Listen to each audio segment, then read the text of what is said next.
Awesome. Welcome to the Pal Life Podcast. As always, I am Patrick, and today, back by popular demand, I have with me Hippy Britt. What is up? How are you?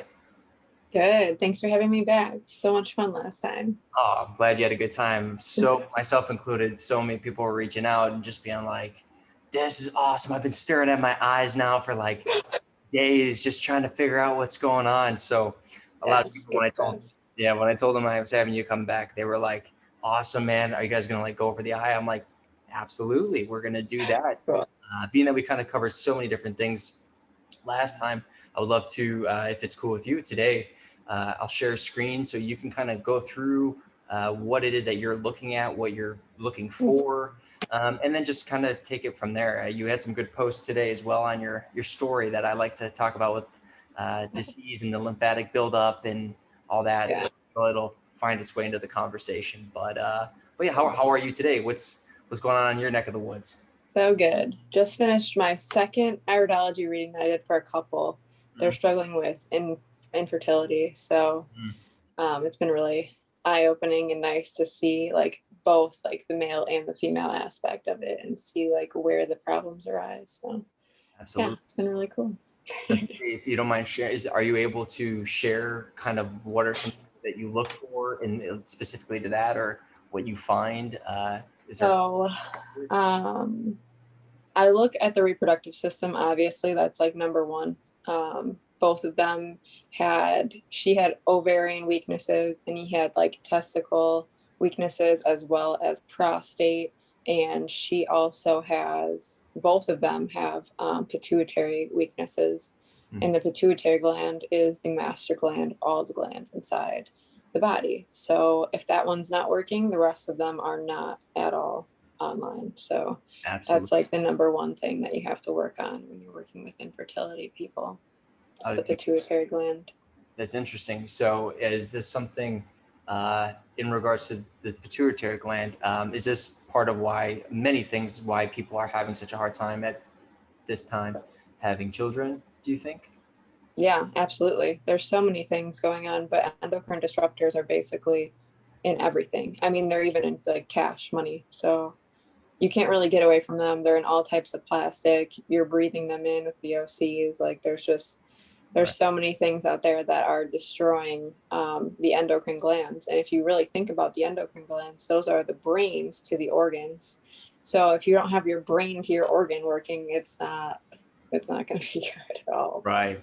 No, I mean, it makes complete sense. And I can only imagine, as you were saying, with all of the disruptors that are in society, a lot of them, I would say the majority of them being man-made, because when you go to nature, absolutely, you're not seeing this in nature, right? You see, if anything, the opposite effect. It's the rejuvenation of those things, which is why I'm excited to talk to you today, and as well as the people that will be coming on, talking a lot about the things that we can do to make those changes. So I think you can share your screen. If I don't know if you have any kind of prepared, but maybe we can pull one up or some up just to kind of see, as you said, for example, like where the different parts are on the eyes, what are the clogging or whatever it is that you're seeing, and so that way when people say, oh, perfect. Let me see if I can. So that's on my phone. So let me know. Okay, no worries. Let me see. Is that clear? Yeah. Hold on. Let me see. Let me see if you can share screen. Hold on. If I'm on my phone, I can probably share screen. People can see yours. Oh, you're on your phone doing it? Can you try to share screen? Let's see. I mean, we can see it, but I just don't know. Meeting settings, is that Hold what on, it is? Oh, here we go. That's what I needed. Multiple can share. Okay. Try pressing the share screen. Share content. Okay, here we go. Hold on, folks. Because I know we can see it, but if we can kind of blow that up. I'll have to put my phone. I'll save this. Okay. Picture in my phone, and then I can put the picture right on the screen. Okay. Yeah. This is in my Google Docs. Got it. Yeah, I just want to be able to blow it up enough so people can really see what you're seeing. But while we have a minute here and she's getting set up, for those who are looking to homeschool, those looking for platforms or things that they can do to start homeschooling their children, I do have my buddy Brett Pike, classical learner today. He has a Homeschools Connected program. If you go to classicallearner.com, I'll put links below, but for those looking to start that process, if you put in promo code PAT, P-A-T, no periods, just PAT, you can get $5 off your monthly subscription to basically all the different homeschooling options that are out there. And then having Brett working with you or showing you to find what is appropriate for your child or children. So again, links will be in the description. Please check it out. It's worth it. It's $10 a month with the promo code. And he's really putting everything he can to give you and the parents and the people looking to make the change in your life and for your children's life accessible and obviously affordable. So again, we'll put the links below, but please check out, put in the promo code, $5 off your monthly subscription. That being said, Brittany, how we doing? Oh, we got a mute here. I don't see. Well, while we're waiting, can you hear me, Britt? Oh, she's coming back in. Hold on one sec, folks. All right, we got two Brits here. Oh, I see you down there. I have two of you. Oh, do you? Okay. There we go. Oh, perfect. How's that? That's better. There we go. Now we can see. Okay. So the arrows are a little off. Okay, so basically, this is the overlay of the iris. This is basically like what I do with the entire iris. First, I'll put all these indications on there, and then I'll put these overlay on top. So it's a lot easier for you to see what's actually going on here. Can you see when I'm zooming these in? Yeah, it looks, a lot clearer. Okay, cool. So this right here is the pituitary gland. This is like the main one that I look for.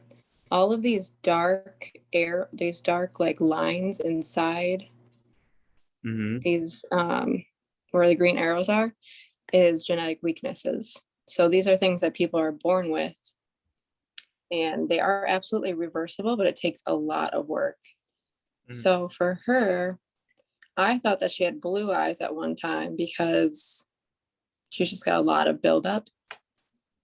But these are like some of the things I'll look for first. For infertility will be here, for women here, and then the adrenals too. And then sometimes we'll have like ovarian weaknesses. Okay, so with those lines, what would you call those dark shaded? They almost look like slits. These are called radii solaris, which is translated to rays of the sun. Rays of the sun? Yeah, because they look like rays of the sun a little bit. Interesting. Yeah. And so with these, is you said something that's would be more considered hereditary or energetically passed down? Yes, these are definitely genetic weaknesses that everyone is born with. A lot of people are born with these type of weaknesses. Yeah. So with that, I guess my question to you is there like studies or things that are out there that are showing like, when they're talking about hereditary, like there is, I'm trying to look for something specific, like an ovary or a kidney issue. Like, are they able to, iridologists be able to go and look and say like, hey, every single one of these people have the same thing in the kidney or that same kind of, I forget the name already, the rays of the sun. Are they finding that similarity in parents in iridology? Or iridology is it's such like a new and not really practiced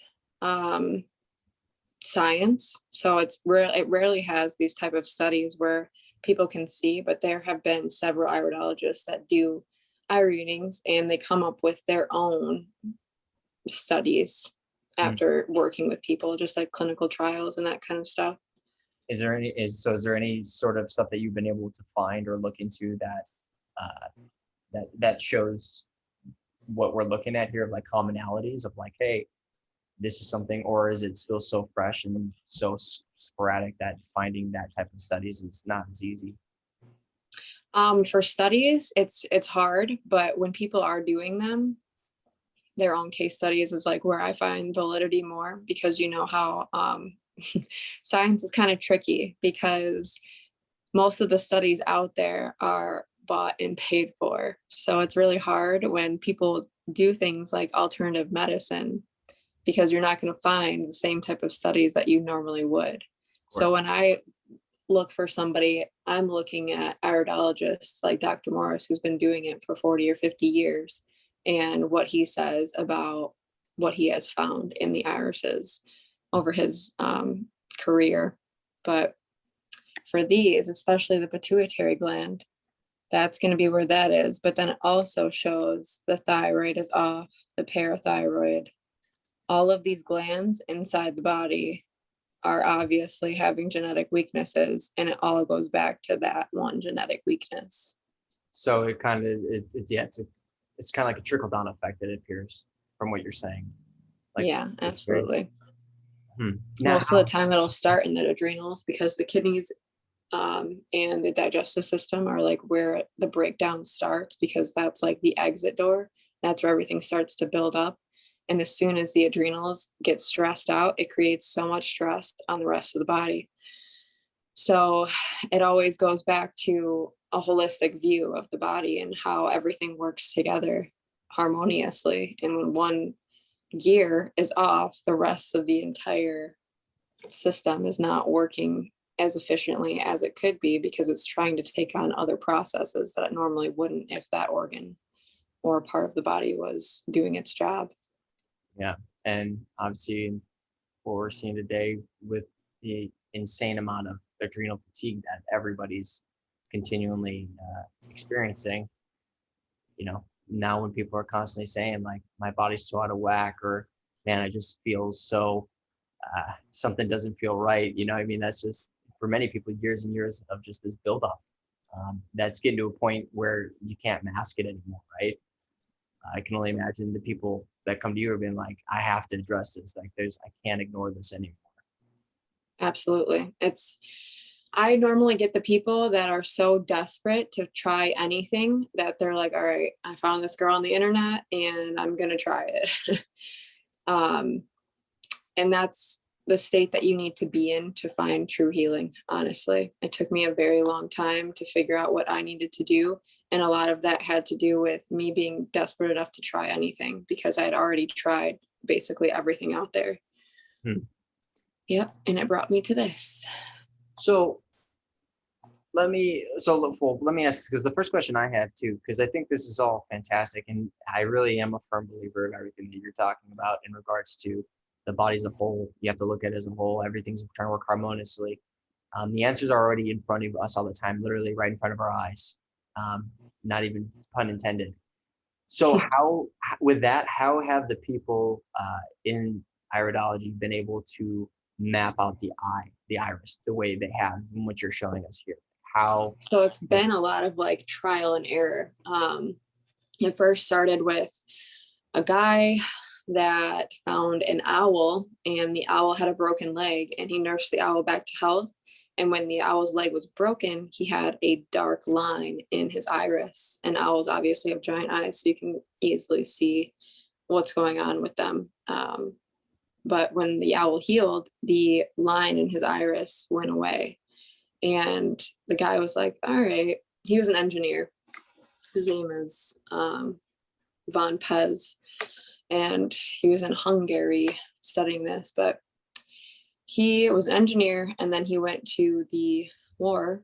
And when he came back, his mother was really sick. So he was healing her with homeopathic remedies. And after he started healing her, a bunch of other people started coming to him, and he was able to start looking at their irises and start seeing like what they had going on in their eyes. So he was one of the first ones to start mapping things out. And over time, it just got like passed on to other people. The information of like where exactly in the iris things are and how the map works.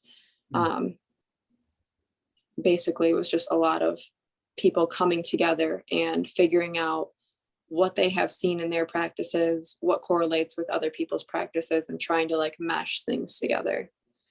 Yeah. So the most latest one comes from Dr. Bernard Jensen, and he was a chiropractor, I believe, and then went into naturopathy. And that was Dr. Morris's main teacher. So he's got like a ton of books on iridology, just like really thick, dense books on iridology. And he was one of the guys that taught a lot of the people that practice in the US now. He was like the main guy that did that. And the map that I use comes from a Dr. Morris student. So basically he took Bernard Jensen's work, Dr. Morris's work, and what he'd found in his own practice and made his own iris chart, which looks very similar to the other iris charts, but it breaks it down a little bit easier and makes these areas like colored so you can see like how thick these areas would be normally, and they wouldn't just be like a line like some of these ones were. This would be like a bigger area. So he's essentially showing you the parameters of each spot. Yep, where each one is. And if you look at how the charts are set up, this one has the spleen on the left side, the heart on the left side. That's not over here because that's not on the left side of the body, but they mirror each other. Thyroid here, lungs on this side over here, lungs on this side over here. Yeah, so the body really does work together, but there's two sides of the body. Right. Duality, reflection in us. Yeah. And what's interesting, right, is you said that each side legit correlates to what is present, materially present on each side. So even though they're mirroring in the sense of their the outlining, the mapping, it's, as you said, it's not exactly the same, because if you have the spleen on one side, it's not going to appear on the other side. It's something completely different. Exactly. Interesting. So that's awesome. And I guess my question to you, so you said that you go in with looking immediately at the pituitary gland or the pineal gland. Yep, that's one of the very first things I look at. That, and then obviously the congestion inside the bowel wall and the kidneys and adrenals. Would it be possible to see kind of a spectrum of what each of those, like what a good set looks like for those, and then what something a little bit more disrupted? Okay, let's see if I can switch the photo. Yeah. Okay. Oh, you can see me still? I don't even know. Huh. Yeah, because okay. When I pull up my photos, can you see all the photos inside there, or just the one that I pick? Once you share your screen, you're not sharing your screen at the moment. I mean, I can see you. There you go. Now I see the. Okay. Yeah. All right. So this is a blue eye, and this person has very like white eyes. I noticed. That's the first thing I noticed. Yeah. So what her color is would be a true royal blue under all of this lymphatic stagnation. So what she's got going on, the last eye had a chronic amount of lymphatic congestion. So that's the brown, the deep browns. Even if you have a blue eye, congestion can sometimes make your blue eye look brown. I'll show you guys my eyes, and I'll show you a couple other ones. But this one is a blue eye, and she has the first stage of lymphatic congestion, which is milky white. And you can kind of see in her irises that they're not very clear because she's got all kinds of stuff going on. She also has the same condition that I do, which is interstitial cystitis, bladder inflammation. And right in the bladder, you can see where she's got that genetic weakness, but it's also in the kidneys and adrenals where that green arrow is. So for her, the things that I would be looking at is overall condition of the eye. It's cloudy and she's got a lot of lymph buildup. It's not chronic, which means it can move easier, but she's still got a lot to go through. So she's got that and the kidney and adrenal weakness. So when you say weakness, what is it that you're differentiating, just from my understanding? Like I see the bladder one that you showed me, Hmm. on right eye. Can you go back to the right eye? Yep. So you showed, This line right here, basically. so we're looking at where the actual word bladder is. Are you talking about the line that's kind of right behind that or near? Yep, exactly. Okay. And it's not looking at that turquoise looking blob, or is that part of it as well? Like that turquoise that's I think that actually is part of it. okay. Because that was something that it stood out to me when you went to that spot. But I do see the line, it almost seems like it's behind that turquoise looking color. But Yeah. you said this is more demonstrating an acute type of lymphatic buildup. Yep. The lymphatic buildup itself is acute.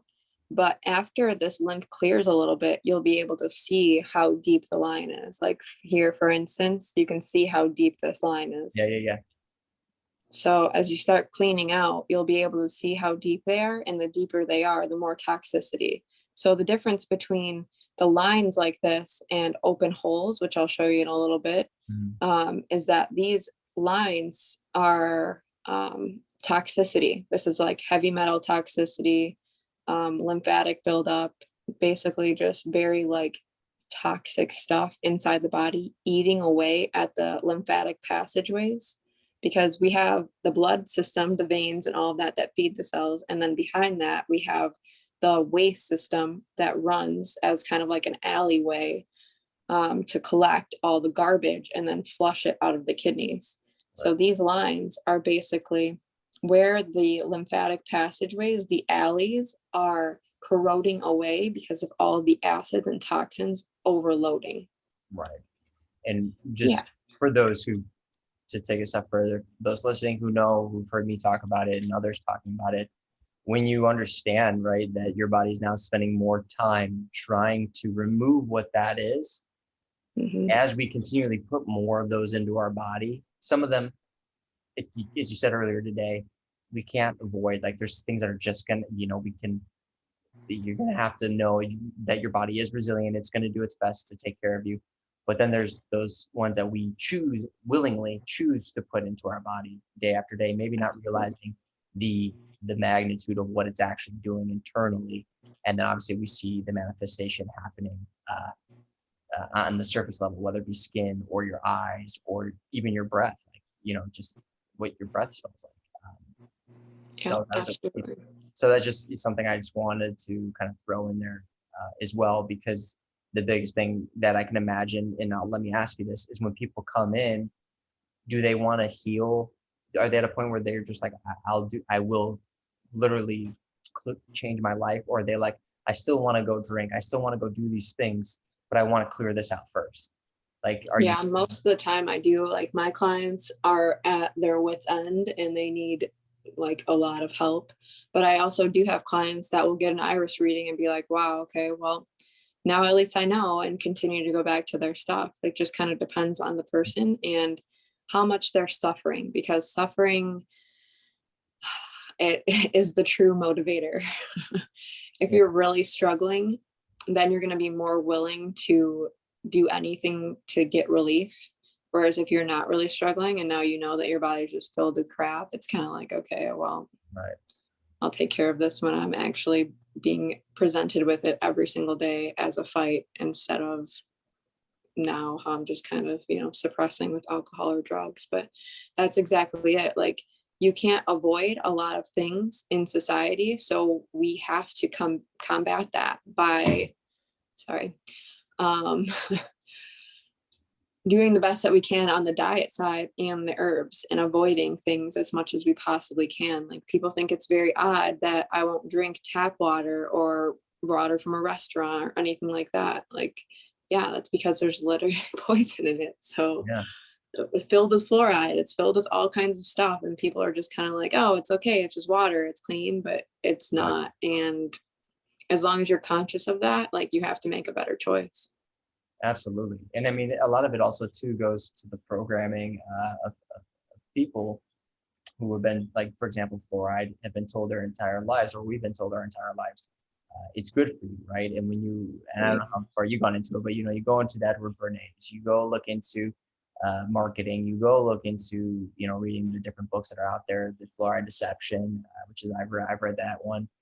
Yeah, it's a good one. You start to realize, and at least I can understand it. This is part of my growth of having some sense of empathy and going like, they just haven't gone to the frequency to see what, Absolutely. and it's hard, don't get me wrong, but like even a while back, we took our son to get a checkup and all this stuff, and the doctor was like, the pediatrician was like, maybe you guys should look to start like giving him like vitamin like tablets or things with like fluoride. I'm like, are you serious? Like and my fiance, she's not as deep as I am on some of these things, but she was like, I think we're okay. And I'm just like, he's like, well, it's just really good. They don't put it in the water here. I'm like, good. Like, I was like, Yeah. great. And he was looking at me so confused, and he's like, it's good for you. I'm like, Uh, no, Is no, it though? but it's right. It's like, and this goes, and that even demonstrated more for me, like the people in these positions, they're learning what they've been told. And Yeah, people absolutely. they can sit there and be like, oh, Pat, what do you know? Britt, what do you Right. know? You're not the one with the degree. And you're like, you're right. I didn't go through that indoctrination. And there's a lot of good things that people do. It's not saying it's all bad, but it is showing like, when you look at it yourself and you actually dig and not just take someone's word immediately, you start to realize, wow, I'm listening to somebody who's just regurgitating. And guess what? I've regurgitated. I continue to regurgitate. However, it's through that process of asking questions, trying to make sense of these things, right?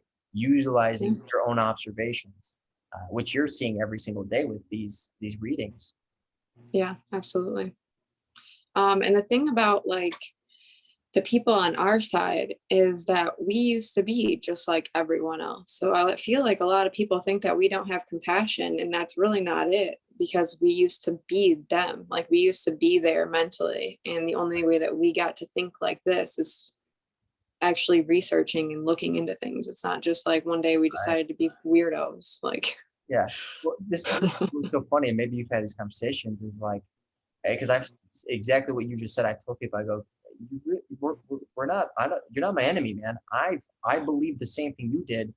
But when I followed my intuition, when something didn't feel right, and I actually explored that, this is what I've come up with. And it's like, and I've told people like family, friends, and I go, you think I enjoy having animosity like this back and forth between us? Like, I don't enjoy it. right. I'm not, I didn't just change my mind to cause a stir. Like, it's because I realize what is going on, or we realize what's going on in my intuition, my gut feeling lets me know, or as we talked last time, like that I can't ignore it. It's too powerful. It's too strong, which as we know, Yeah. is that sign that, from God or wherever you want to call it, and just going, you're onto something. Like, listen to Yeah. what I'm telling you, right? And this goes back to even just listening to your own body. Like how many, as you said earlier, like how many people will wait till the pain is so unbearable that then they finally listen. And it's kind of like in a relationship, right? Where it's like, I want you to look at me. I want attention, or I want us to connect. I want us to connect to the point where they're out the door and like, all right, let's talk. It's like, it's too late, man. Like, and this is unfortunate. That's where a lot of us are, is ignore, Mhm. ignore, ignore, or wipe under the rug until it's that last minute where the body or whatever, the relationship with self is like, I've done everything I can. You're not giving me. Absolutely. Everything requires maintenance, everything in life. If you truly want something to be in your life, it requires work. You have to work at it every single day. Yeah. And I think a lot of people do that in some aspects. Maybe they do that with their career, or maybe they do that with other things, Yeah. but people really need to do that with health and relationships. Like those are just two main things that people kind of just put on the back burner for Yeah. their own whatever egos type of stuff. Like to me, I think career chasing, a lot of it is money based and trying to have a status, not really trying to have a purpose. But Mm-hmm. I did like what you were saying about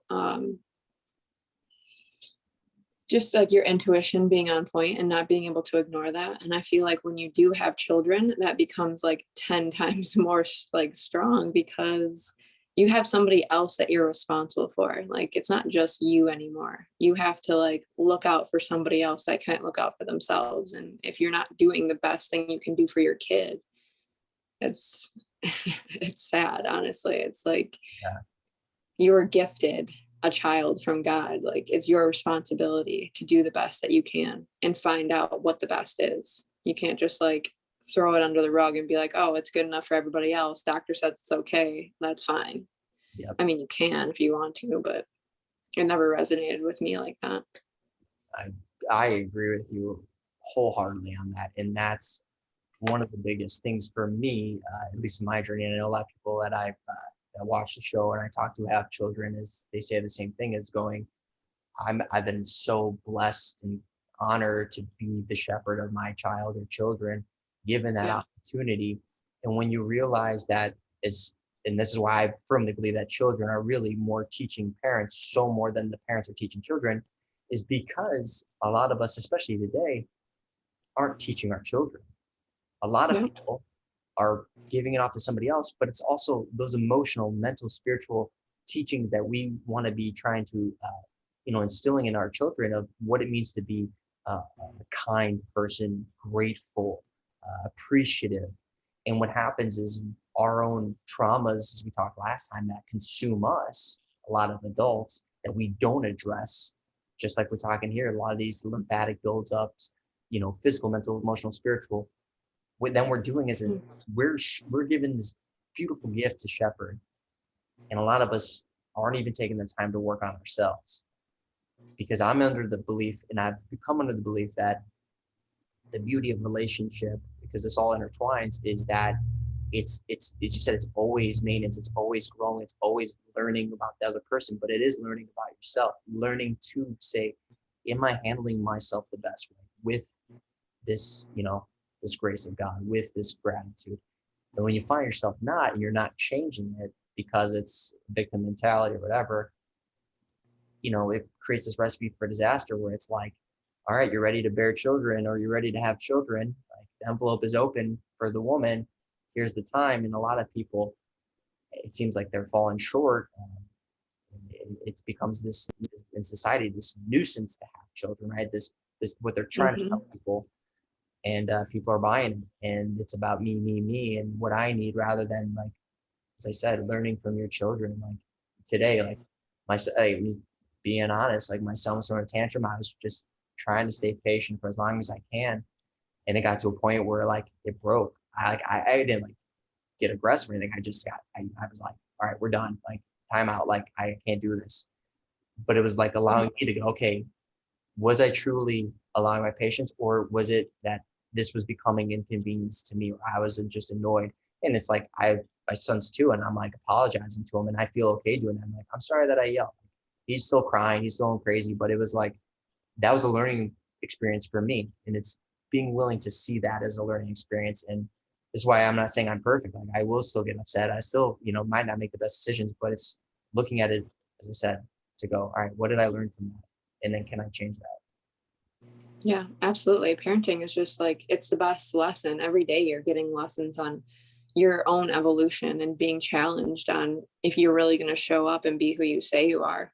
And it's just huge. And I feel sorry, honestly, for people that have the mentality of that they don't want to have children, because it's just so positive for your own personal growth. Like, yeah, you're taking care of somebody else, but in the same sense, you're taking care of a younger version of yourself, or a younger version of your parents, or a younger version of your spouse, or whatever, your partner.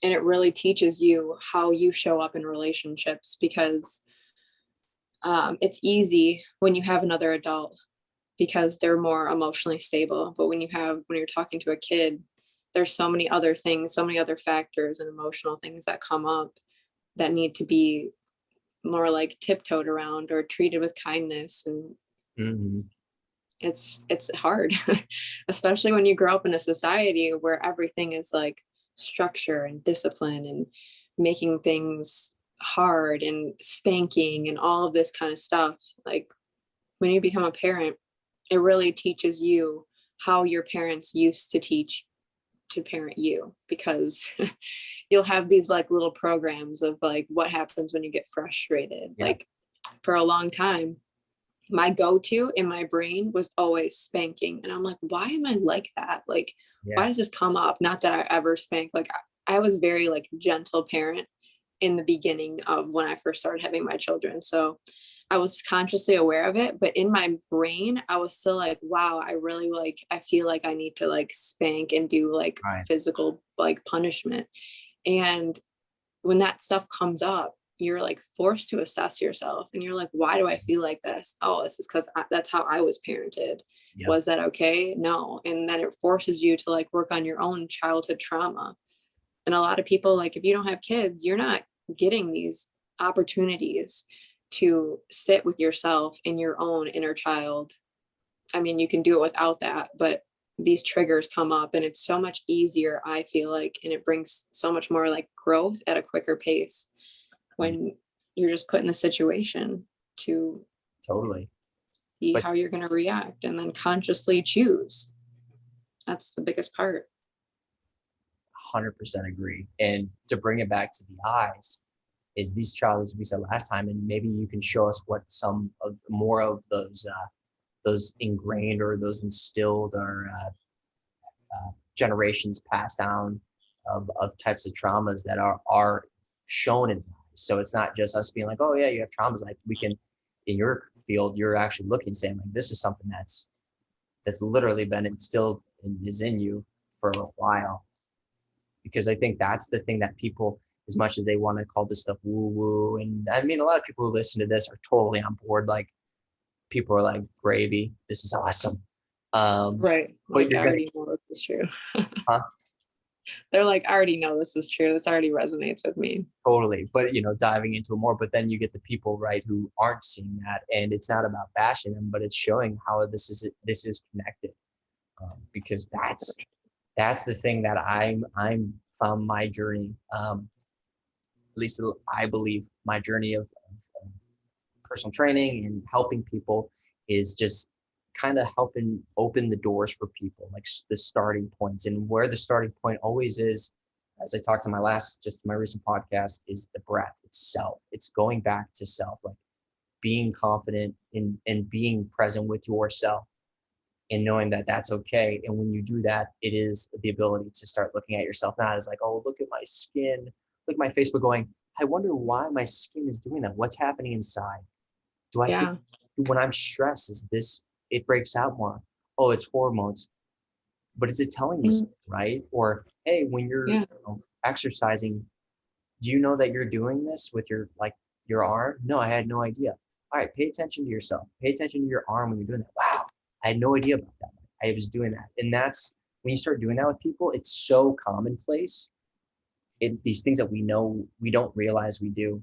One of the big examples is in language. And we see when people, for example, can't find a word, it's like, like. It's filler word. Mm-hmm. It's just asking, okay, wow, I didn't even know I do that. Or people will say, you talk out the side of your mouth. Oh, I didn't realize I do it. It's just Right. starting simple things of, hey, what am I doing that I maybe have no conscious awareness of? And then just going further and doing stuff with yours is like, wow, I can see in my eyes what's happening and manifesting internally, but also externally. So true. A lot of it happens in the brain too. Oh, yeah. I've seen like multiple times where someone will have like something about their personality or something that they do, and it'll go back to either like a hypothalamus or cerebellum type of thing, where it's just like behaviors that come up, and Yeah. it's Well, kind of a trip to like see the brain and look at that kind of stuff. It's oh, definitely sure. like one of my favorite. Oh, totally. I had this, I don't want to say it's a profound thought because it's already happening out there. People are talking about it, but this idea, and maybe you can chime in on it, came to me the other day, and I was like, that just kind of solidified everything that makes sense. And it goes back to what I was talking about with gratitude and appreciation and kindness. And when we talk about frequencies, and we know that if someone's angry compared to when they're happy, it's totally different frequency, totally different energy, totally different vibe. So when we talk to people or ourselves, and you're in a programming of a frequency. So when I say like the news is constantly pushing fear, right? They're constantly pushing a frequency, and or anger, right? Oh, they're the problem. They're the problem. It's this pushing of frequency, right? So Mhm.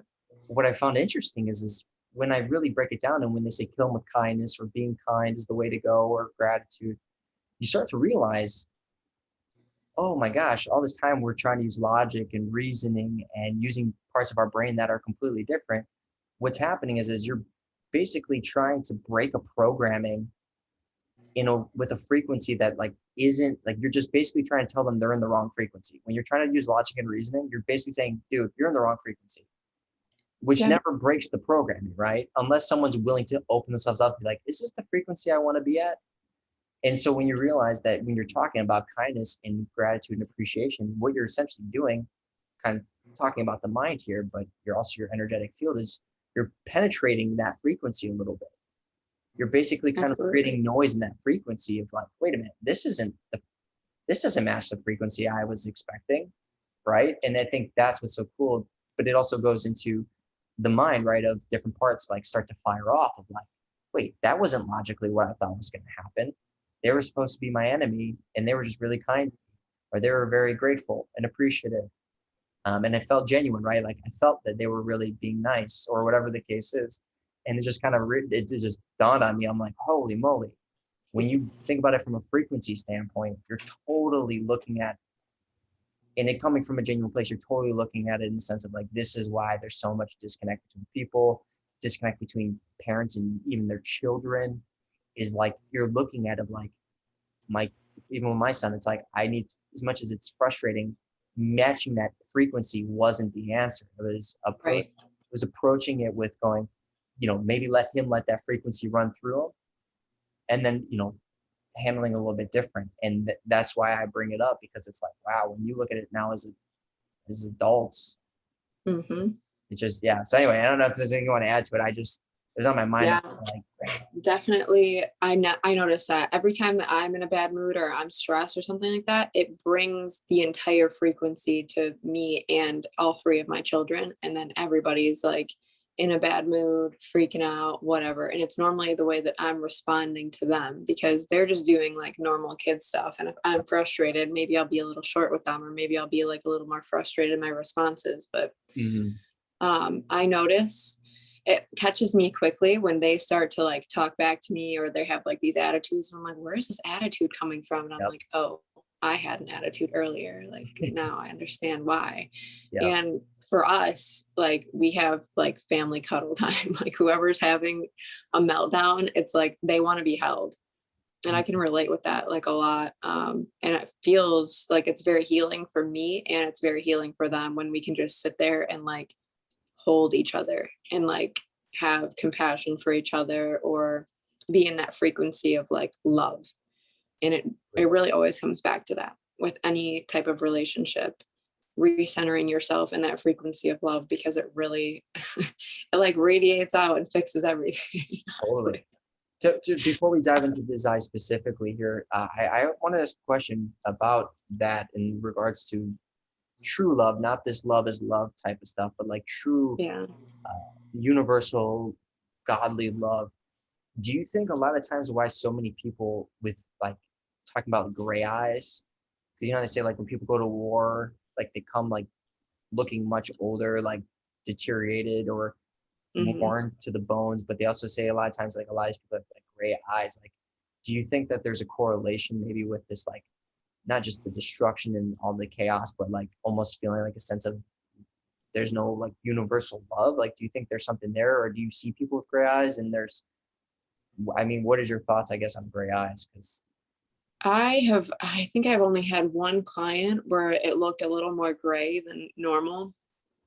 And she didn't have anything too crazy, but I also don't know her family history. Like one of her parents could have been in war or something like that, where it would have brought some kind of trauma, or just a feeling of like hopelessness in general. Normally gray to me in the bowel area means like low stomach acid.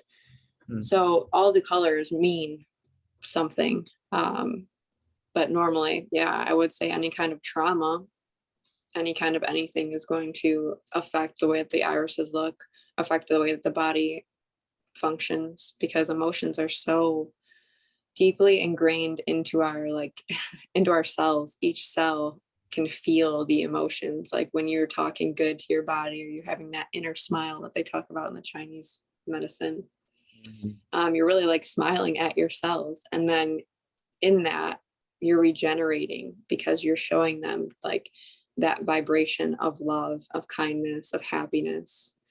But yeah, I would definitely say that everything affects the body, and then if it affects the body, it's definitely affecting the irises. Interesting. So, because now I was curious about the colors, different colors, but let's maybe go to the eye, and maybe some of those things will get brought up with what you're showing us here. If you go with that. I love these Okay, conversations, by the way. This is awesome. me too. This eye is from one of my clients, and she has neurological Lyme disease. So she's got a lot of plaquing here. You can see inside the bowel wall how thick all of this plaquing is. It's so thick that you can't even see the lines of the fibers.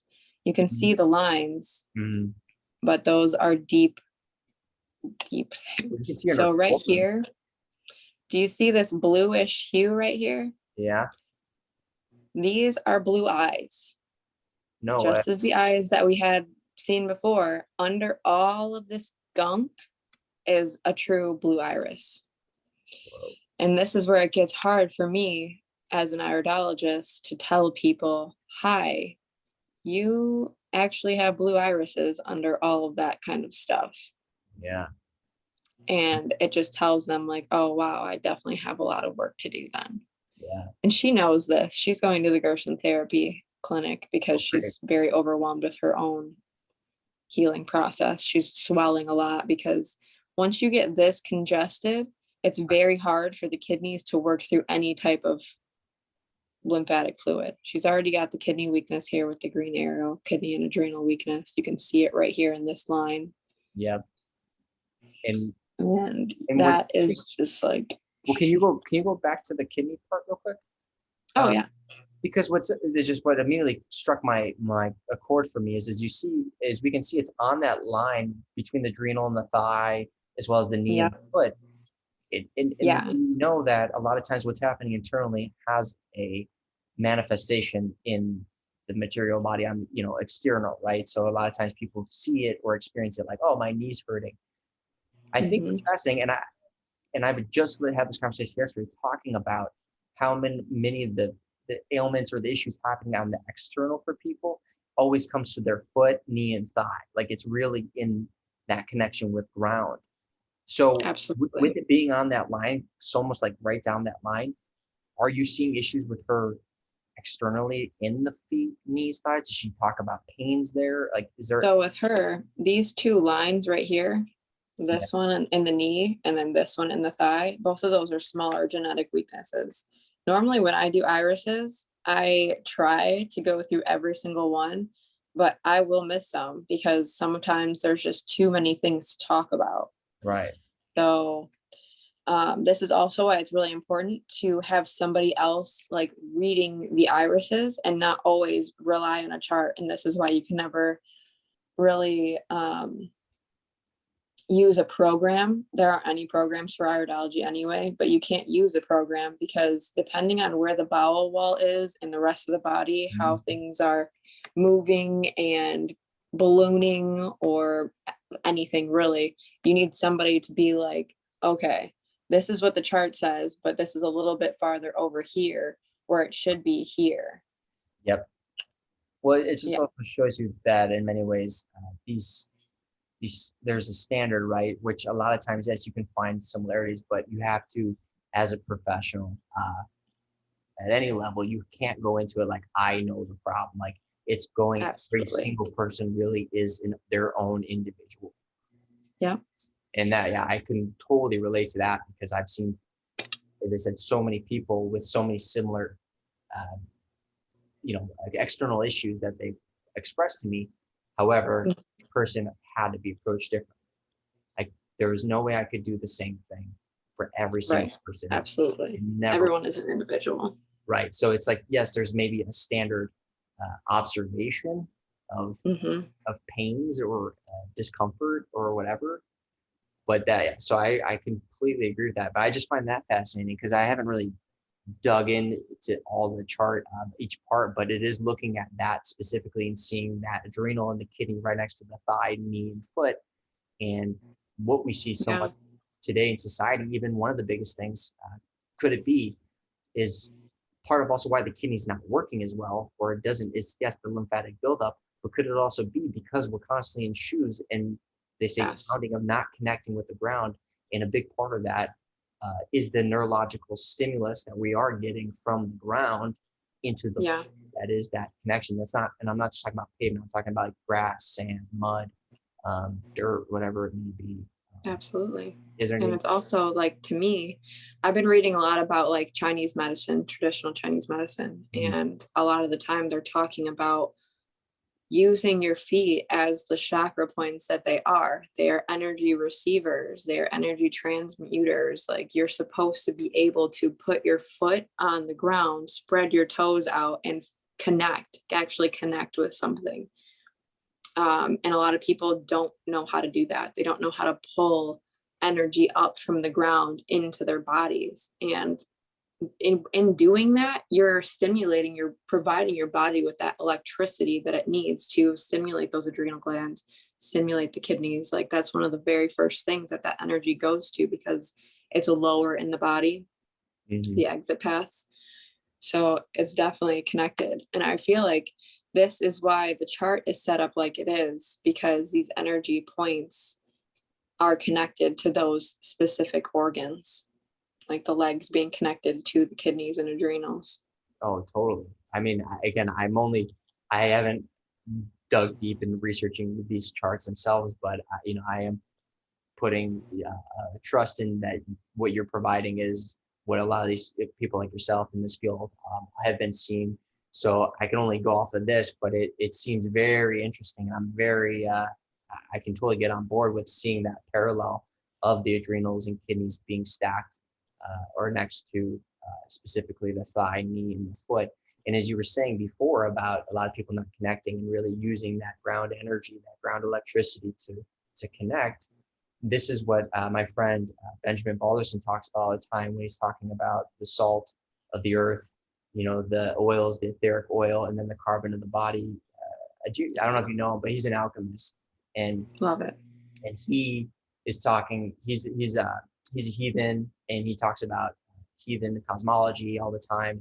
It's really fascinating stuff, and he just talks about how it's all intertwined, and talks about Odin throwing his eye down the well, and essentially, basically, going up through the body, through the soil. And if I'm butchering it, dude, I'm sorry, but going from the salt of the earth through the carbon up into that oil, that etheric, and basically throwing back down the well to basically pull it all in as one. Yeah. Because but the thing is, a lot of people have completely lacked, uh, for many reasons, this connection with the salt of the earth. And as you said I agree. before, and it's not even now for a lot of people just taking their shoes off, which is always a good start, and I highly recommend it. But what I've seen and what my experiences in my job is that when you get people with bunions, you get people with lack of tension through the toes, what you're seeing is basically like, you're seeing like feet like turned and doing all this stuff. And it's just such a weak signal for a lot of people. And how I know it's a weak signal, other than the fact that people, their feet are distorted in many ways, is when I try to get them to move through them. As you said, having the ability, can you move your big toe up and down on its own? Well, that signal for a lot of people, from my experiences, is completely Mm-hmm. foreign. And I just talked about this the other day, is they'll be trying to move their toe, just their big toe, and they're like, and you're seeing it in their face, like trying to get their brain to make that neurological connection. And that just goes Mm-hmm. to show you, if you're having to work that hard to move a piece of you, of self, how much Yeah. of that are you actually using in your everyday life? So, Yeah, exactly. yeah, That's just one toe. Like, imagine all the parts of your brain, all the organs that you're not using. Like, there's so many parts, so many working parts. yeah, or it's just at least maybe the signal isn't as powerful. I always equate it to, you have your streets going home to the grocery store or to work, and you know that road so well that you can do it with your eyes closed. You can Yeah, stop, autopilot. right, autopilot, right, and those are what a lot of our pain signals, those are what we're experiencing. Your body's used them, has got you to protect yourself with that avenue, that highway, that path you're so comfortable with, even though it's creating more trauma in the long run.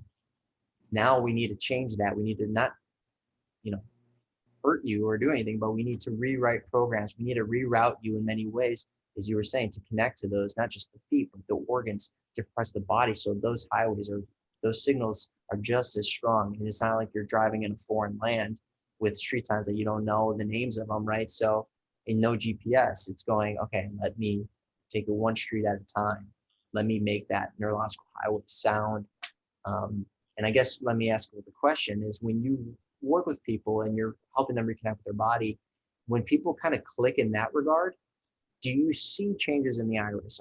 Is there faster changes? Or, because I mean, there's so many things you're doing, it's also the detoxing itself, but do you see visible changes when people kind of accept that role of self, or is it? Yeah, absolutely. Okay. That's like the biggest part of it, honestly. The diet can only take you so far if you're not doing the rest of the emotional work and you're not facing yourself and your own traumas and trying to actually rewire your brain, because that's what a lot of this stuff takes. Like when you start fasting and changing your diet, you become familiar with stepping out of your box and stepping out of your normal programs and trying something new. And then that starts you off on the path of finding new things to start doing and new neural pathways to make, and it just becomes easier over time. But as people do that, the irises absolutely change. I've seen it in my own irises when I started detoxing versus where I'm at now. It's it's very like dramatic to me, because over 2 years I've been able to do a lot of work just on myself. And I know, just because it's me, like I know what I'm processing, I know what my everyday is like and the things that I've been through. I can see that the emotional stuff, when I did not do the emotional work, I had more progress when I actually was facing myself emotionally and dealing with my own type of programs. I've been on this path for 5 years and I've been on the diet for the entire time. And I only started to see changes when I started to assess the parts of my life that were not in alignment with me and start making the changes. And in making the changes, it was bringing up a lot of stuff for me that I needed to face on my own. And as I was doing that, I started releasing a lot of toxicity. And it wasn't like I was detoxing hard. Nothing was really happening, because I'm sure like you may have heard that detox brings on a lot of stuff, like people's hair falling out, nails falling off, like all kinds of crazy stuff. None of that ever happened to me.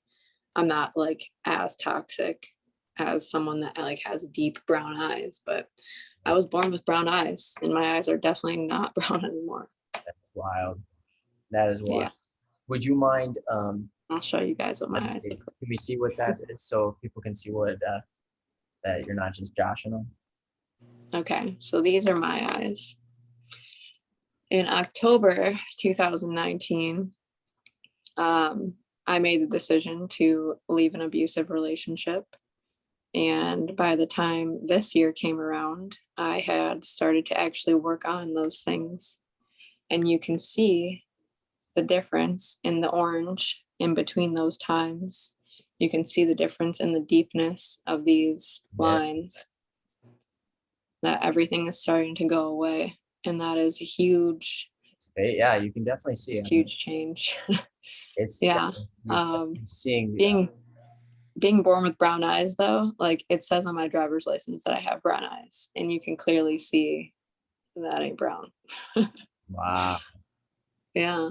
So it's crazy. It's crazy to see your own changes. And that's where it gets rewarding, because there's no other science that can tell you like, oh yeah, you're doing this. Like if I were to go take a blood test right now, I would have the same exact blood test outcome as I did when I first started the journey.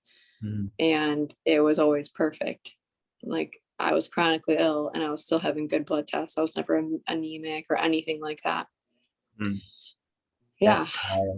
And it's just so interesting to me, because I mean, obviously there's and I see it in the eye from my point of view, on the left where the July is. You can Mm-hmm. definitely see it on that one. It's very clear the darkness in the July 2019 compared to the 2021. Yeah, Mm-hmm. you said those lines, even though some still there, you can definitely see that there is a fading that is occurring, which is just so profound. And is even more so, you're saying you have brown eyes. You're Yeah. told you have brown eyes, and I'm looking at that, and I wouldn't say that at all. That's really interesting. Absolutely. So that's the right side of my body. And my left side of my body, I have a bigger genetic weakness in my kidneys. And that's why you don't see as much of a Right, dramatic change in that orange color on right. the left side. Yeah. It's still, you're seeing that there is changes occurring, right? There's no question about it. It is just super interesting to see, as you said earlier, how much goes into it. It doesn't happen in one day. You have to really commit a life to wanting to heal. And Mm-hmm. that's what's so great about what you're demonstrating is 2 years of this, after an entire lifetime of things that maybe you weren't putting that attention to, and now you're seeing the changes. I think that's super fascinating. And 2 years in the grand scheme of things is really not that long. No, it's Um, not. and as I said, it still takes time. It's going to take time because, as we said here already, that through that journey, you're going to hit obstacles. You're going to hit emotional distractions or emotional plateaus, ups and downs.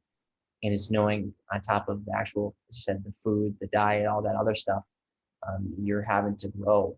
And I think that's what makes this so exciting for me and motivating to me in my own self is going, hey, I'm seeing that it's working. I know a lot of people, and as I've been talking to more people similar to kind of what you're doing, or who've gotten it, they go, I see the difference. I feel the difference. I'm experiencing a different energy every day and emotion. And I'm like, we can talk about studies, but that right there, that's someone who's living, they're Right. feeling, That's a they're big in, part. right? We could say, oh, well, they're this or that's not down. It's like, well, and as Dr. Jennifer Daniels says, it's like, well, if you're happy, you feel good, don't just rely on the test. It's you outsourcing. Focus on what it is that feels good. So, Yeah, I absolutely agree. How so deep that orange was. wow. So this is your eyes. Yeah, these are my eyes when I first started having the symptoms of my chronic illness. Wow. And you can see how deep this like circle around the iris is. Yeah. That's called a skin ring, and that only happens when the kidneys are not having their full function. Interesting. Yeah, and now they're starting to have a lot more of a function. Wow. Whereas Yeah. And here's the thing, as much as people might question or this and that, if you're feeling good and you're experiencing health and wellness, it's yeah, like, what can anyone no really one can say? take that type of stuff away from you. Like you're having your personal experience. There's nothing that a study or anything else could do for you. Absolutely.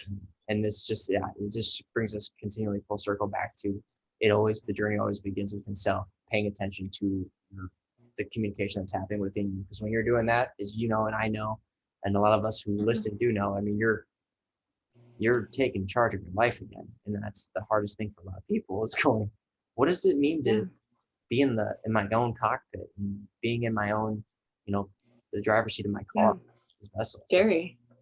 yeah. Imagine flying a plane like with 1,000 people on it. You have no idea what you're doing. Right, exactly. Oh, it's true. But those 1,000 people are really just millions and trillions of cells that are kind of Yeah, depending on the greater part of self to help navigate them. And they're constantly going, what can we do to help? What can we do to help? And you're yeah.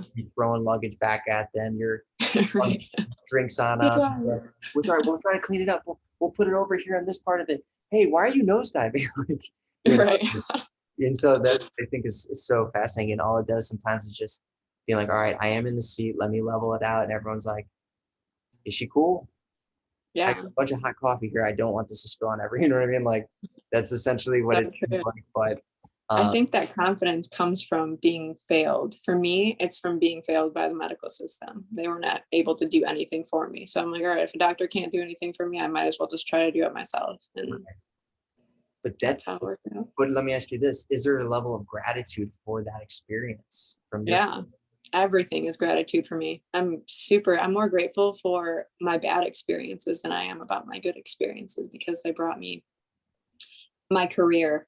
They brought me healing. Like, they brought me the ability to help other people. So all of those things, everything is positive at the end of the day. It just kind of depends on how you're choosing to look at it.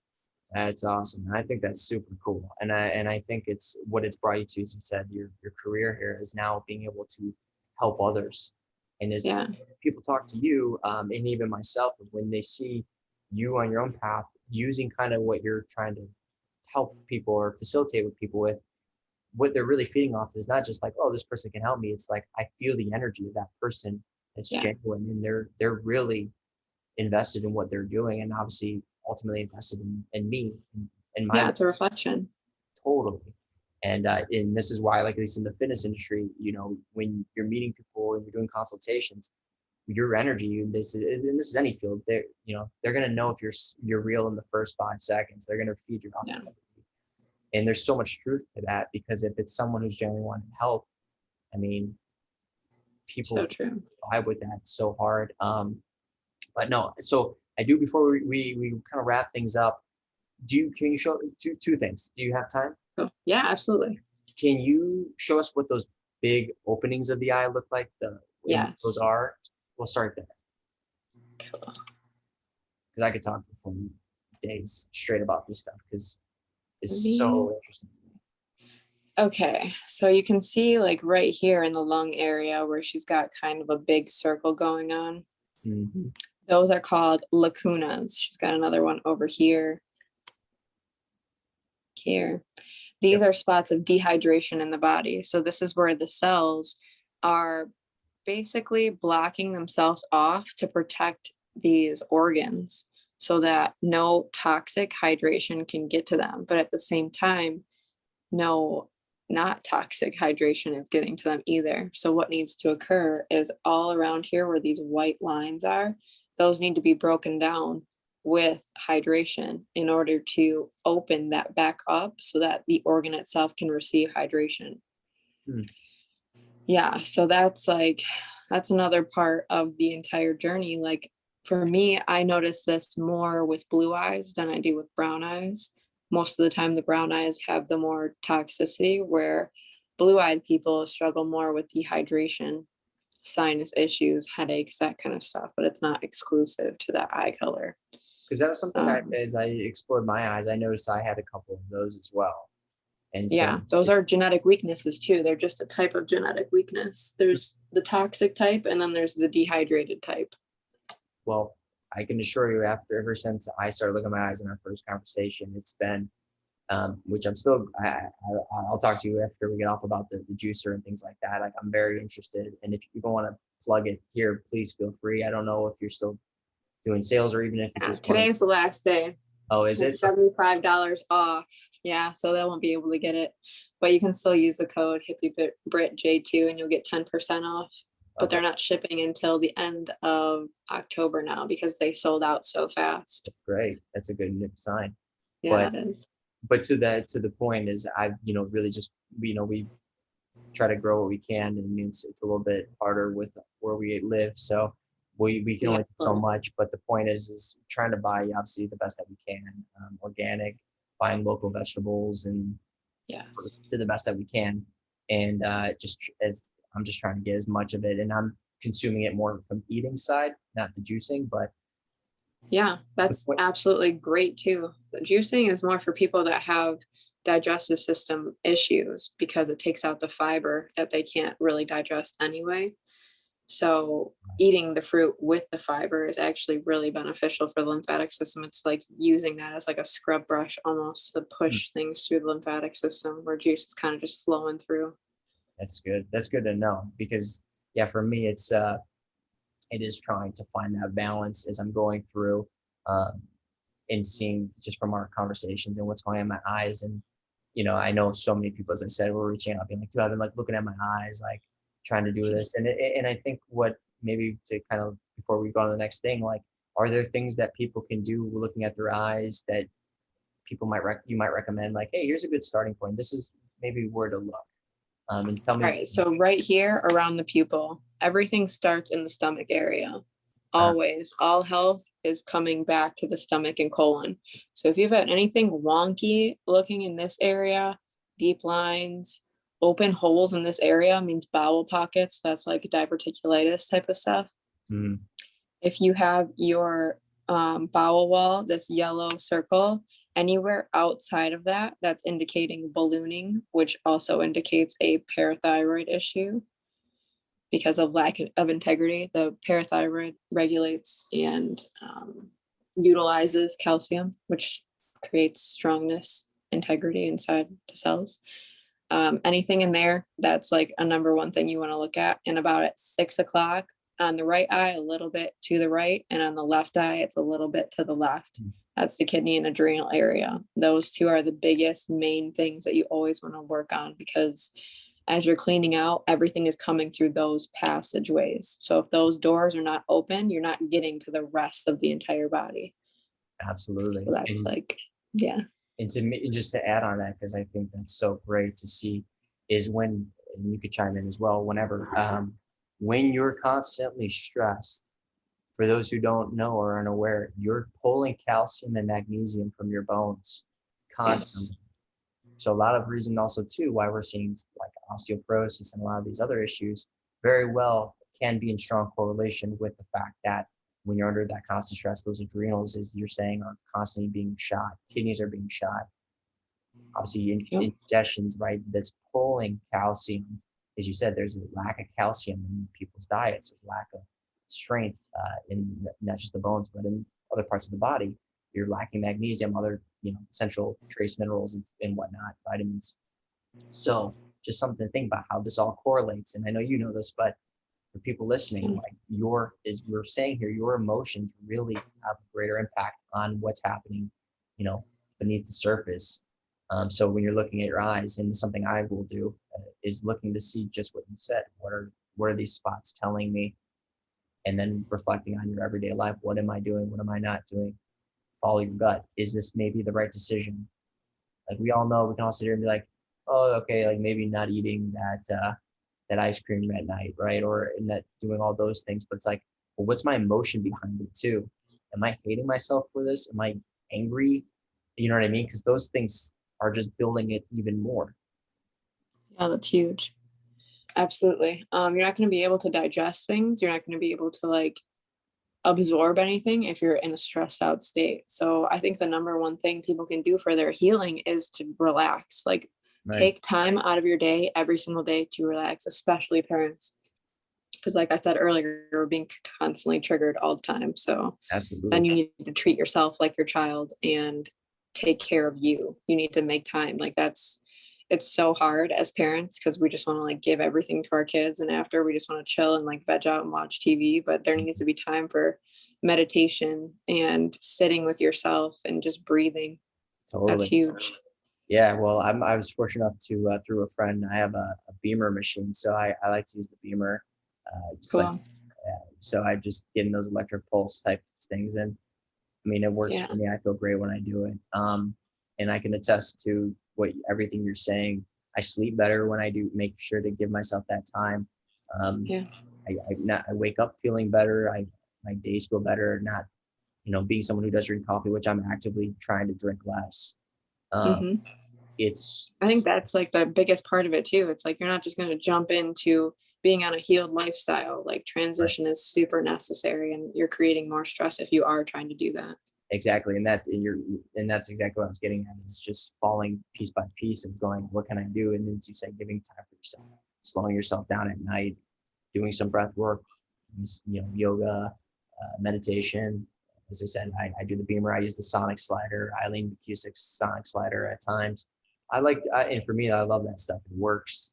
It helps me focus on being present, but yeah. But anyway, what are we looking at here?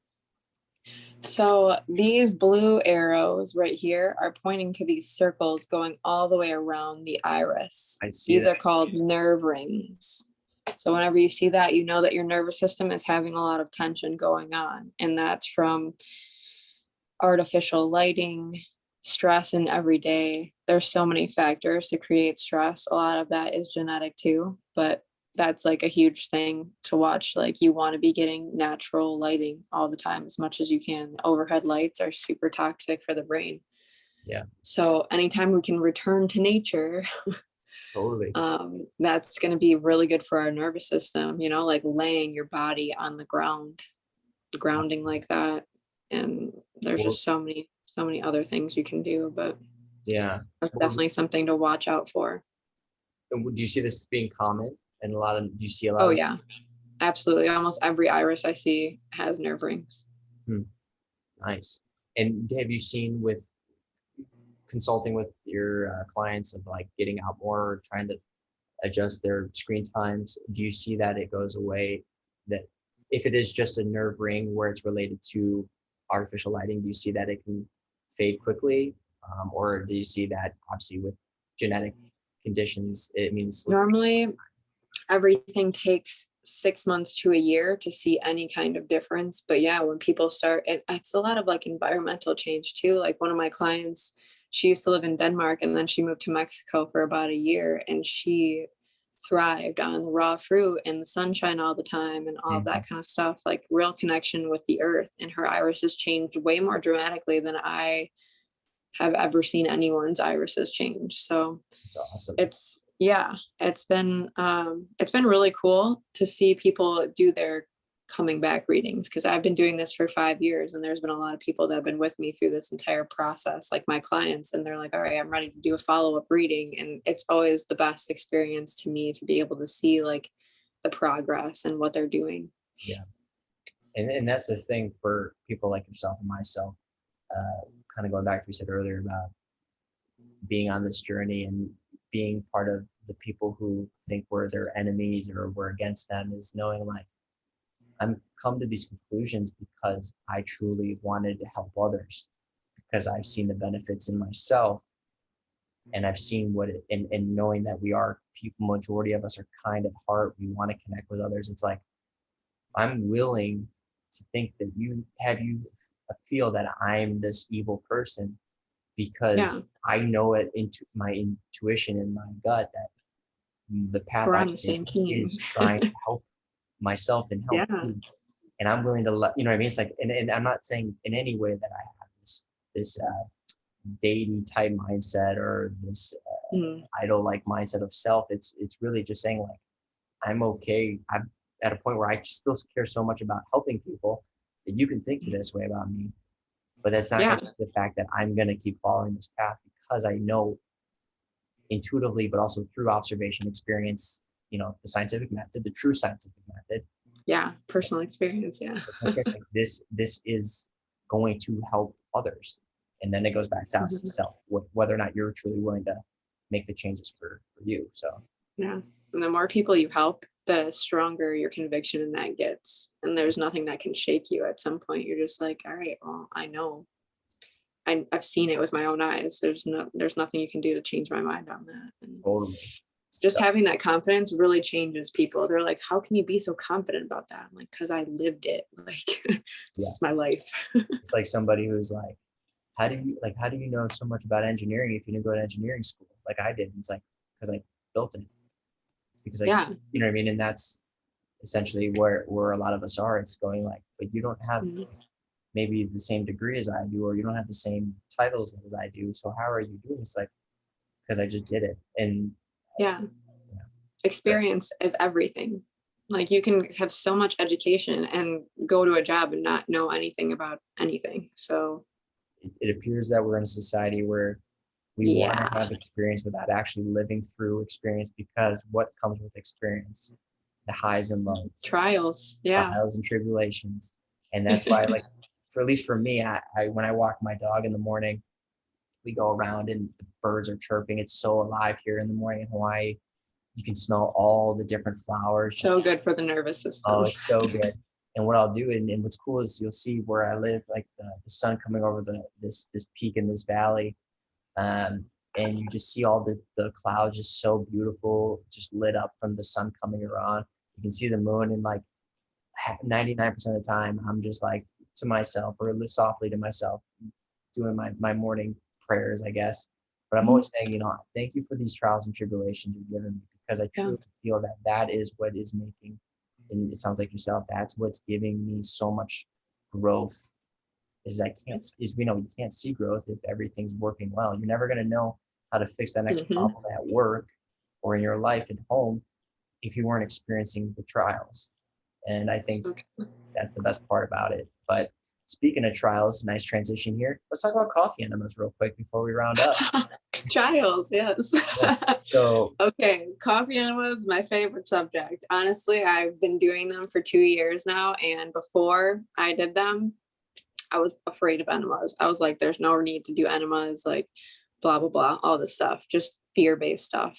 And then as soon as I started detoxing, I started feeling like crap. So I'm like, all right, what can I do to like help this elimination? And that's what enemas are for. When you start pulling the acids from your body, they get dumped into the liver. And the coffee enemas in general really help because all of the waste needs to like move. And if your bowels are clogged up, then you're not going to be able to move all of that stuff out. So it's just going to reabsorb into the bloodstream and you're going to feel like crap. So what the coffee enemas do is they amplify the amount of glutathione in the body. So that's your main antioxidant for detoxification. That's removing all the stuff out of the blood, pulling all the acids and the toxins right into the liver. So when you up that antioxidant, the liver has a release. It'll take all of the fluid from the gallbladder, put that into the liver, and it will go right through the colon, and you'll be able to move all of those acids out of your body very quickly. Yep. And this is super important for people that have chronic illness because everything is so densely clogged up and it's not working right. Their organs are not on, nothing is really, it's bad, especially with cancer patients. And this is where that therapy comes in. So the liver support, from Gerson, the liver support is key, and coffee enemas are the only enema that can reach the liver and flush out the liver. Yep. So when you're talking about the liver, like we all know that that's where all the toxic stuff goes to be processed, and everything through your blood goes right into the liver to be taken out with the waste. So, and it's fascinating too, because, and you know this, but there's this, and I can't recall the name, but basically within these specific coffees, I think it was an Arabic green or something was the one that I'm seeing. Green is the best. Raw. Greens is seeing that there's a specific enzyme or enzymes, and I can't remember the names, unfortunately, but that are in these coffee grounds that are known to create that catalyst basically in the liver to produce a higher amount of glutathione, load basically. And I think it's something like, was it like 60 something percent or I can't remember. I remember I have the Gerson book. My friend went did the modules, but he gave me the book, and that changed my life, reading that. But it's something really insane, the amount of glutathione that your liver specifically then releases. And I don't know if you know off the top of your head, but no, I don't remember what that is. But regardless, it is a huge difference in concentration of what glutathione is released. And as most people backed up, they're so backed up, which is where we see it through obviously irregular bowel movements. And this is why Paul Chek, if you could look at Paul Chek as well, he's like basically like your poop tells you so much about yourself and what's going on. Yeah. And when people aren't even going, that's literally telling you something. There is a dialogue happening. Imagine trying to like move all this stuff out of your body and then having the door closed, so it just kind of sits at the bottom, like it's just rotting away down there. So the best thing you can do is help yourself out and sweep it out. Yeah, and that's where you start to see parasitic buildups and everything else, right? And what we're also noticing too, and stop me if I'm off topic here, but with people having irregular bowel movements, also having weaker lower abdomens, you're actually seeing in many ways a thinning of that colon, specifically near the exit point.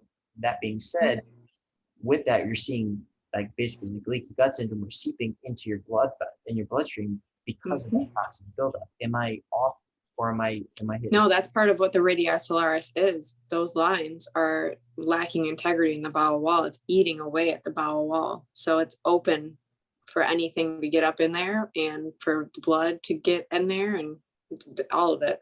It's just like open playing field. And I see a lot of that, like those open spaces like that, the radii solaris. Jeez. And what's interesting, right, is every single thing that's going through that it's more majority of times, whether it's a antibiotic, some forms of pharmaceuticals, but the foods we eat, this is stuff that we're choosing to do. Yeah. And this is what is, and this is what goes to, I don't know if you look at the law stuff, talking about, your rights and everything else, if you've gone down deep down into that. So I don't know where you are with it, but when you realize that we're in commerce, that this is all just an offer. Our disease is our choice still. Yeah. We've taken the offer of that gratification. Now, Mm-hmm. is there programming involved? Yes, but it doesn't define. Yeah, of course. But at the end of the day, like, you're choosing what to do with your body. There's all kinds of ways to go about everything, and you're free to choose. Like, no one's telling you that you need to take antibiotics. Right. No one's telling you that you need to do cancer treatment. Yeah. You could find your own way. It's a lot of fear-based stuff because of the programming. So yeah, but it's a beautiful thing when you meet people like yourself, and I consider myself and many people really just trying to be like, look, we're going to do what we can to help you, even with what appears, even though I don't believe it, the card seems to be stacked against you. I feel more people are really starting to see the value in what it is like you're doing and what others are really doing in the naturopathic.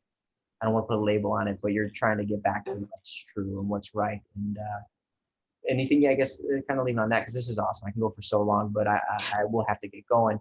But what could you leave people with? Anything you want to kind of throw in before we wrap up? I don't know. It's your choice. Like, if you feel like you're suffering and you want to change and you don't have any other options, look within. Look within yourself. Figure out. I mean, to me, they've been telling us forever, what do you need to be healthy? Exercise, fruits and vegetables. That's like the main things that they always tell you to do. So why not try that? Why not try doing only that? Right. Just start. Again, Yeah. Starting small. Doesn't need to be everything overnight. Just start one thing at a time. Transition is key, because like I said, with the bowels being blocked up and stuff, as soon as you start to pull everything into that, it's just going to become a mess. Yeah. Because you're not fully open. And enemas, like, I understand it's uncomfortable. It's not the most pleasant thing ever. It's probably gross to people, but imagine the grossness of the stuff that's built up inside you. Like, you're just letting it sit there. I was going to say, now, this is a question, because before we wrap up, I'm going back to enemas. I was telling my fiance, and I was like, I've been looking into it. I've been following the Gerson now for reading into it for over 2 years now. And I've never done it, but it was hearing more people like yourself and talking to more people, being like, this might be something definitely to keep my health and wellness, just to try. And she was like, well, how long do you hold it for? So maybe, would you want to take people through? So the process, you're supposed to be holding it for 15 minutes. When you first start doing them, you're not going to be able to. I still can't hold them for 15 minutes because depending on the amount of bowel congestion that you have, or weaknesses or acidity, all of that kind of stuff. But 3 minutes is the amount of time that it takes for you to have an entire blood cycle. That's all the blood in your body goes through the liver and then cleanses it and takes out all the acids and all the poisons and puts that into your digestive system to be flushed out. So as long as you can hold it for 3 to 5 minutes, perfect. The longer you go, the more times your blood cycles through, the more acids you're getting out, the more toxins you're getting out. So it's important to at least try. Right. But even just washing the colon walls is super beneficial. Like, you're going to be able to absorb more nutrients like that. There's just so many things. And enemas in general also strengthen the bowel wall because you're using those muscles where you don't always use those muscles, especially in reverse. Oh, yeah. Well, I've noticed that because I have, just to kind of piggyback, I have 2 certifications in pre-postnatal. My fiance works with OBGYN stuff. So very, very commonplace. And I also, for a long time, well, for a decent amount of time, I was working with a chiropractor who was focusing a lot on the pelvic floor and understanding the hip girdle. So I was doing a lot of kind of, not that I was trying to be a chiropractor, but doing a lot of shadowing to learn about that, because as we know, one of the biggest things is a weak pelvic floor. And a lot of it comes into play, which we can talk another time about the mechanical dysfunctions of having an anterior pelvic tilt where your hips are tilting forward, or we call it butt wink, where you're not able to actually utilize the strength from the pelvic floor to the diaphragm. So I'm assuming you have some awareness, but that was something, as you said, is very common, is that people don't have that pelvic floor strength, which is right where they're not using the muscles. Like you have to, John Rose says that all the time. If you don't use your full function of your body, you're going to lose function of your body. Yeah. It's huge. Absolutely. Oh, this is such a great conversation. I love that. And everyone who, I can guarantee everyone watching is going to be at the end of this being like, there's so much gravy coming from that conversation. So I do appreciate your time. I love that you're willing to take a chance and come on the show again. So thank you for that. And where can people find you? Instagram still. It's my only outlet. It's the only one that gives me the freedom of speech that I actually like, with no confrontation. So I'm at Hippy Britt. At Hippy Britt. Awesome. And I know you were saying as well, because we'll talk after quickly. You say you only have a couple slots open for anyone who might want to meet. So I have 4 for the rest of the year. I had 6 earlier today. So they might be gone by the time this happens, but I always have availability for next year too. Okay. Well, if anyone is looking, I highly recommend talking to Britt here. And if you are booked, could people still maybe come to you for recommendations of friends or people you might know? Absolutely. I also do one-on-ones for $100 an hour. So it's kind of affordable, and you just bring a whole list of questions and we'll talk about everything. I'll even look over people's eyes during that too. I just won't give them like a full 20-page report like I normally would. Gotcha. Well, for those listening, again, if your health is important to you, your well-being, starting off again, understanding the financial currency, as much as it seems like it might be a lot, understanding it is your wellness. And at the end of the day, if you follow the path you are, as we know, a lot of people are paying a lot more in the long run. So just something to consider. But Britt, thank you so much again for your time. Really enjoyed this. And everyone else listening, I hope you enjoyed it as much as I did. And on that note, we will see you next time, and enjoy your days. See you guys. Thank you.